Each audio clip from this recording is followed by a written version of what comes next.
Good morning, everyone. Okay.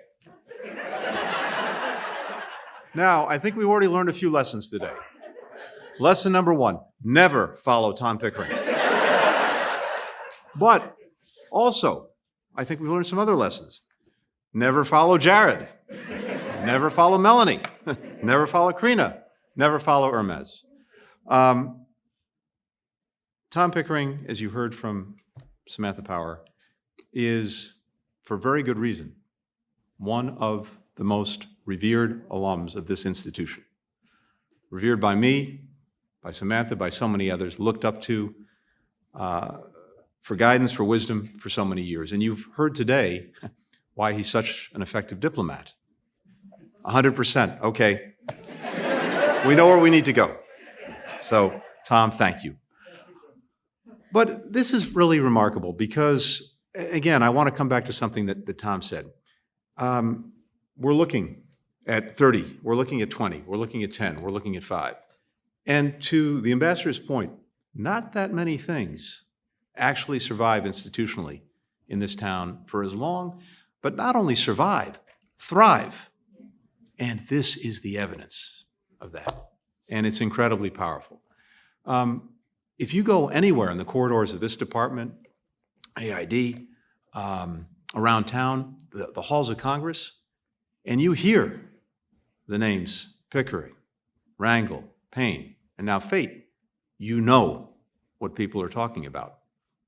This has resonated throughout this town, and it's resonated not simply because we have these extraordinary programs, but because of the extraordinary people that have been able to participate in them and that have enriched our institution, enriched our foreign policy, enriched our development work in ways that are, quite frankly, immeasurable, but so incredibly powerful. So for me, this is an easy thing to celebrate these anniversaries, but also to dedicate ourselves to doing even more, going even further, digging even deeper, because it makes a profound difference. Milestones like the ones we're celebrating today are reached because a lot of people work to make them happen.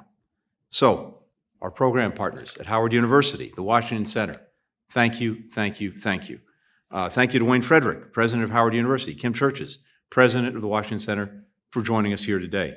And I have a special affinity for the Washington Center. My uncle, Alan, was long a participant and supporter of its efforts.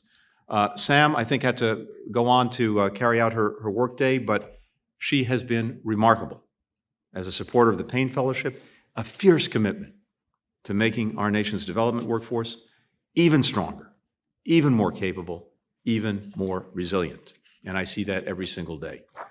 And a huge thank you to the team here at the State Department who run these fellowships, starting with our great Director General of the Foreign Service, Marcia Bernicat. Marcia, my thanks to you. We also have, I think, with us today, I think the word legendary is appropriate, Ambassador Ruth Davis, who's done so much to champion these fellowships, not only in her time as Director General, but later too, as a member of the Rangel Selection Committee, a mentor to quite literally generations of fellows. And I want to come back to the trailblazers, whose names adorn these programs and who really have blazed an incredible trail for this department and for our country. Tom, a legend here at the department, but as you've heard, and there really is something to getting your name on something when you're still able to lead, because you feel a sense of responsibility. You don't let us forget it every single day. Congressman Rangel, there was a special pleasure, I've got to say, I took in hearing his voice across the video. It's a voice that resonates with me powerfully. I'm a native New Yorker.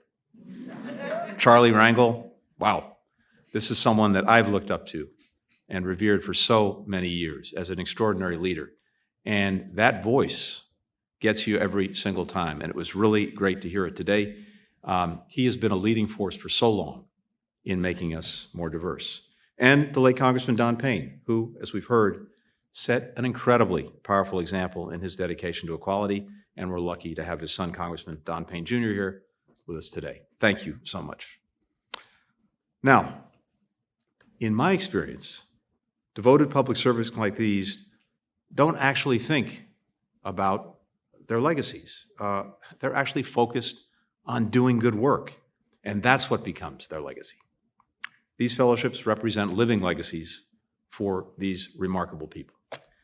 And then, as I said, we heard from Melanie, we heard from Karina, we heard from Jared, we heard from Hermes about how these programs transformed their lives and careers. I don't think you need any better evidence of the incredible power and impact and value of these programs than hearing from the four of them. They are the powerful living evidence of why this has been so important, why this has added so much value to what we do. So thank you each for your testimonies, for sharing with us, and thank you for what you continue to do every day to make us better and stronger. We heard how the fellowships have transformed their lives. We've also heard how these fellowships have transformed our department. If you look around, and I see this every day, not a day goes by, and this is almost literally true, when I don't come across a Rangel or Pickering Fellow here. We see them advancing our work in critical roles around the world, from special assistants to ambassadors. Payne Fellows are advancing the work of development, creating tangible change for communities. When I visit our embassies around the world, and I'm with colleagues from USAID, I see the incredible work that they're doing every day. This is where the rubber meets the road, actually making a tangible difference in people's lives. And our Fate Fellows, they're making sure that we have the technology we need to actually carry out 21st century diplomacy. When I started at the department, and Tom was one of the people I looked up to, technology was not exactly a hallmark of this institution. I inherited an office in the front office of the European Affairs Bureau that, as I've said before, its previous occupant had been a very large safe. Then I took the office, and the large safe was gone because they needed to make room for me, and there was a very large, remember these, Tom, Wang computer on the desk.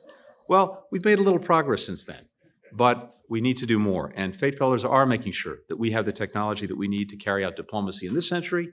Without them, quite literally, so much of what we do would be a heck of a lot more difficult, if not actually impossible. And here's the thing that I really want to focus on for a few minutes today. Our fellows deliver for America. They reflect America. Secretary Powell said back in 2002, when he announced the then brand new Rangel Fellowship, our diplomats, and I quote, send a powerful positive signal around the globe that differences do not have to be divisive and that freedom works. They send that message not just by doing what they do, but also being who they are, personifying America in its beautiful diversity. So you've heard, starting with Marcia, why we're so focused on this. We used to talk about our foreign policy after the Second World War as being animated by enlightened self-interest. Well, this too is enlightened self-interest. It is not only the right thing to do, it's the smart thing to do. You've heard from all of our speakers how diversity, how inclusion makes our foreign policy that much stronger, that much more innovative, that much more effective. We know, simply put, that in a diverse world, it would be to penalize ourselves not to draw on our full diversity. It simply makes no sense. But for decades, American diplomats pretty much all looked the same. Many came from the same parts of the country, even the same schools. Just about everyone else, people of different genders, different faiths, different racial and ethnic backgrounds, nations of origin, they were relegated to supporting roles, if they could find a place here at all. Generations of public servants worked diligently, determinedly, to change that. They faced a lot of headwinds, sometimes very, very strong. We've heard how Congressman Rangel and the Congressional Black Caucus fought to pass legislation creating the Pickering and Rangel Fellowships, how dedicated leaders inside the department moved these programs forward, like Ambassador Edward Perkins, who implemented the Pickering Fellowship as Director General of the Foreign Service. Even after leaving office, he continued to watch over the program, including threatening to go to Congress himself when he heard that funding might be cut. I think you can get a sense of how cherished a program is, how much good it's doing, by how hard people are willing to fight for it. Many people have fought hard for these fellowships because they know how vital they are. They know how important they are. They know what a difference it makes for our diplomacy and for our standing and effectiveness in the world. So, as you've heard, in just the last 2 years, these 4 fellowship programs together have increased their numbers by 50% or more. In total, we now welcome more than 100 fellows a year between the 4 programs. 30 years ago, when all of this started, we had 8 exceptional people. So, that's progress. That's moving forward. But I'm inspired by Tom's admonition that we're going to do more and do better. Today, and this is remarkable, think about this for a minute. 1 in 9 active Foreign Service officers participated in Wrangell or Pickering. Thanks to them, the number of generalists from underrepresented backgrounds has increased by 33%. Among Payne Fellows, 75% are racial or ethnic minorities, 75% are women, and 65% of Fate Fellows come from underrepresented backgrounds. So, this is progress. These numbers represent progress. But, and this is what I want to focus on and finish on, we still have a lot of work to do. We still have a lot of work to do to create a department that truly reflects the people that we're here to represent, that's truly as diverse and inclusive as it needs to be if we're going to fulfill our mission on behalf of this country and on behalf of its people. So, in that spirit, I do have some good news to share today. And I'm happy to announce that we have 2 new fellowships to put forward today. Next month, we will launch the Colin Powell Leadership Program to recruit college students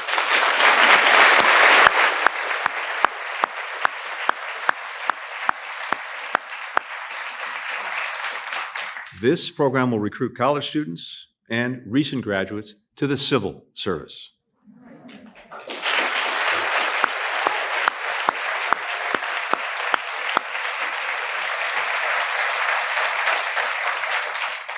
These participants are going to join fellowships and internships that lead to full-time employment with the State Department.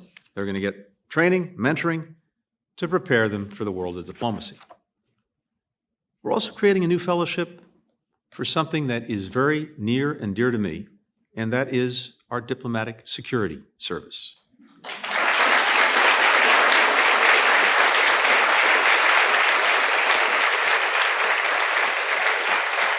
Graduate students from underrepresented communities will receive scholarships, professional development training, and mentoring. And after completing the program, they will enter the Foreign Service as DS Special Agents.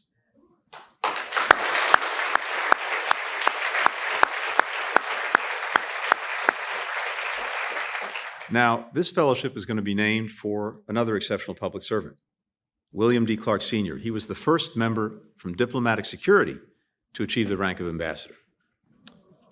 So beyond these fellowships, we will keep driving progress on diversity, on inclusion, on equity, on accessibility.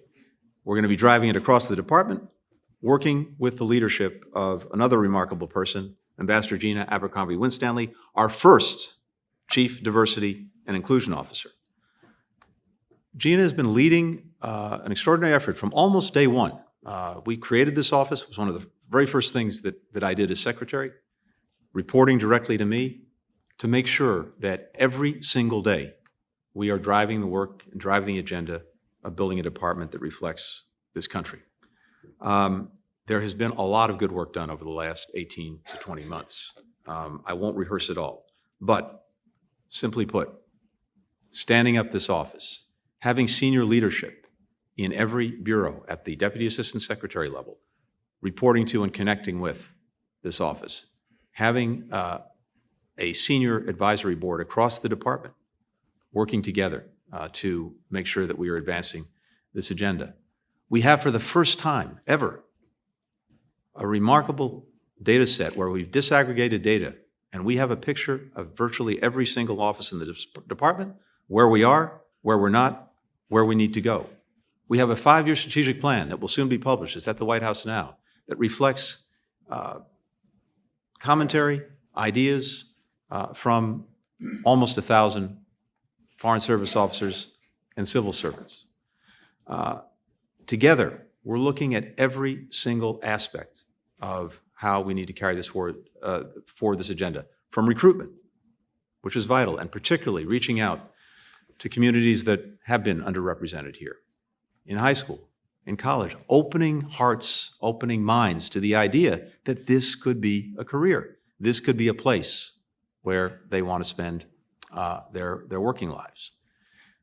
But we know from experience that even as people come through the doors of C Street, and thanks to these fellowships, more and more have done so, that's not enough. Because if you don't have a genuinely inclusive workplace, then people won't stay. We've learned that, and we've learned that the hard way. So even as we're focused on opening the doors wider and bringing more people in, we want to make sure that we're building a culture at the State Department that makes everyone not only feel welcome, but genuinely included and convinced that they can aspire to do any job in this department. There's a lot of work that goes into that, a lot of effort, and it's not like flipping a light switch. It is moving an aircraft carrier, but we're moving it relentlessly. It is moving. I want to close with a shout out to one particular Pickering Fellow who I happen to work with every day. And this is one of my special assistants, Brian Furman. Brian, where are you?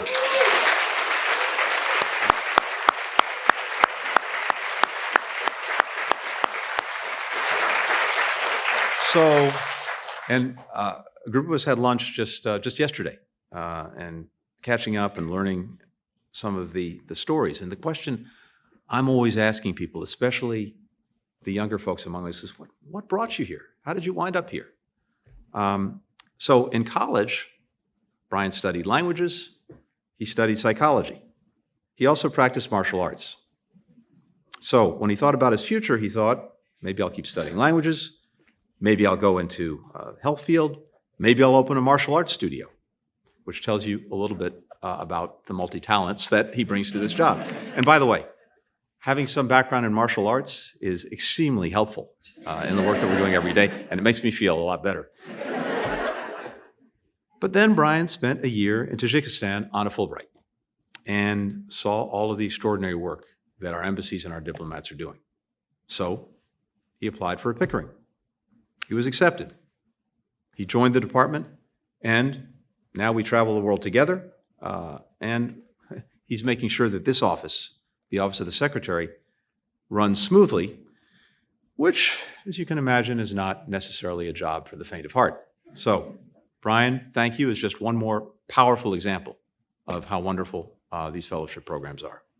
When you ask Brian what Pickering meant to him, he says that it helped him break into this world of diplomacy, learn to navigate this bureaucracy, something I'm still trying to figure out, and to hit the ground running when he became a Foreign Service officer. But perhaps even more important, the Pickering Fellowship showed him how diplomats, at their best, spot problems and then work together to fix them. And that's exactly what these fellowships have done. They've taken on a serious problem, and they've helped us make real progress towards solving it. So, we will keep working together in the days to come, in the weeks to come, in the months to come, in the decades to come, to make sure that this department is a place that genuinely reflects our values, that looks like America, and that is equipped to do the best possible work on behalf of America. Thank you all so much.